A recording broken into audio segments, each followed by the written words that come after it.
I think what's cool when founders go through a journey like you have in your career is that you've done a startup, which you did a little bit of. You didn't really scale the crap out of it or anything, but you did a swing. And then you've had a couple of stops through some marquee tech companies. And so you've seen a lot of the sort of typical Silicon Valley playbook that's done right. You've seen some stuff done poorly. You've formulated some of your own opinions on management and so on based on what you've seen that you liked and didn't like. And you come away as a much more mature leader, right? And so then you come and start Graft.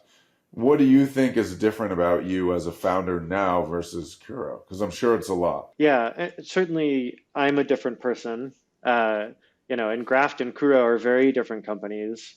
As you said, Kuro was sort of like nearly the simplest possible manifestation of a company. Like Yeah. we started with a functional product with existing users and latent demand, never raised outside capital, never hired any employees, and we did it at a time when there wasn't like a new global crisis every few weeks. And Mhm. so that was like the easy mode. And yeah, at Graft, we're sort of doing a much more classical venture-backed startup journey in the enterprise tech space. Yep.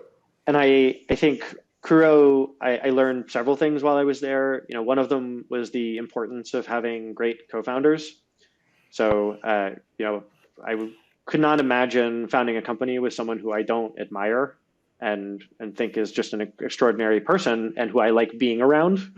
So, I'll see sometimes people will say things like, "Oh, I'm a business person, so I'm just looking for a technical co-founder or whatever." But it's like it's a much closer relationship than that, or at least I think it should be at Totally. a successful company. Yeah. And so this idea that you're just like filling in slots, um, I just don't think about it that way anymore, even if I had maybe never thought about it before that way, but I certainly don't think about it that way now.